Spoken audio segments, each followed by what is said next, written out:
Hi, welcome to iTech Software Academy. இன்னைக்கு நம்ம பார்க்கக்கூடிய topic anchor tag. So anchor tag எதுக்கு யூஸ் பண்ணுறாங்க அண்ட் அதில் இருக்க சின்டெக்ஸ், அதில் இருக்க ஒவ்வொரு கான்செப்ட் வைஸை நம்ம லேர்ன் பண்ண போகிறோம். ஓகே, ஆங்கர் டேக்கோட ஒர்க் என்னன்னு பார்த்தீங்கன்னா to jump one page to another one page. Okay, you can click on a link and jump to another one document. Okay, ஒரு பேஜ்லேருந்து இன்னொரு பேஜுக்கு ஜம்ப் பண்ணக்கு யூஸ் பண்ணுறது தான் ஆங்கர் டேக். ஓகே, இதுக்கு யூஸ் பண்ணுறது தான் ஏ டேக். ஏ ஹச்ரஃப் ஈக்குவல் டு நீங்கள் இதில் என்ன யூஸ் பண்ணணும், பேஜோட நேம் யூஸ் பண்ணுங்க. ஆல்ரெடி உங்கள்கிட்ட இருக்க பேஜ் நேம். ஃபார் எக்ஸாம்பிள் நான் என்ன யூஸ் பண்ணுறேன், ee.html. ஓகே, இந்த பேஜ் இப்போ லிங்க் ஆகிருக்கு. ஓகே, இதில் என்ன யூஸ் பண்ணணும் அப்படின்னா click here or something R login, ஏதாவது ஒரு நேம் யூஸ் பண்ணுங்க. ஸோ அந்த நேம் இங்கே டிஸ்பிளே ஆகும். இப்போ இதை கிளிக் பண்ணினீங்க அப்படின்னா இமீடியட்டாக அந்த பேஜ் எனக்கு கால் ஆகும். ஓகே, ஸோ இது வந்து ஆங்கர் டேக். இந்த ஆங்கர் டேக்ல என்னென்ன ஆட்ரிபியூட் யூஸ் பண்ணுறாங்க அப்படின்னு பார்க்கலாம். என்னென்ன ஆட்ரிபியூட் யூஸ் பண்ணுறாங்க.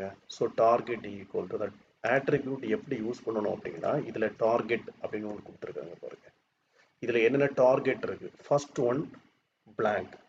ஸோ பிளாங்கோட work it opens the document in a new window or tab. Okay, new விண்டோவில் ஓப்பன் ஆகும், அப்படி இல்லைன்னா நியூ டேப்ல ஓப்பன் ஆகும்.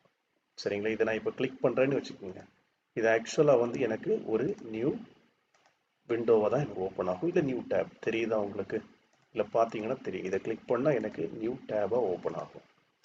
இந்த கான்செப்டில் ஒர்க் பண்ணலாம். தென் செகண்ட் ஒன் பார்த்தீங்க அப்படின்னா செல்ஃப்.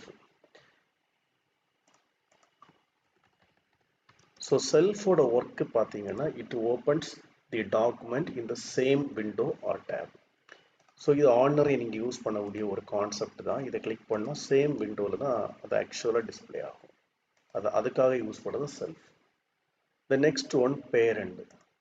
ஸோ பேரண்ட் எதுக்காக யூஸ் பண்ணுறாங்க அப்படின்னா ஓப்பன்ஸ் தி டாக்குமெண்ட் இந்த பேரண்ட் ஃபார்ம். சரிங்களா, ஸோ பேரண்ட் ஃபார்ம் அந்த ஒரு கான்செப்டுக்கு இதை யூஸ் பண்ணிது. இந்த மாதிரி உங்களுக்கு பேரண்டாக இது ஒர்க் ஆகும். Okay, the next one top.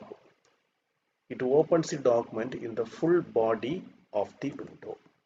Okay, so top அப்படின்னு யூஸ் பண்ணலாம். மொத்தம் ஆக்சுவலாக இதில் என்னென்ன ஆட்ரிபியூட்ஸ் இருக்குது அப்படின்னா டோட்டலாக 4 attributes. The first one self, then second one blank, parent and top. Okay, so இது டாப். ஸோ டாப் இதை கிளிக் பண்ணால் எனக்கு டாப் மோஸ்ட்டாக எனக்கு வியூ ஆகும். இந்த மாதிரி 4 கான்செப்ட் யூஸ் பண்ணுறோம். ஓகே, இதில் ஏதாவது டவுட் இருந்தால் நீங்கள் கமெண்ட் செக்ஷன் சொல்லுங்கள். இதுவரை என்னோட சேனல் சப்ஸ்கிரைப் பண்ணாதவங்க சப்ஸ்கிரைப் பண்ணுங்கள். Okay, thank you.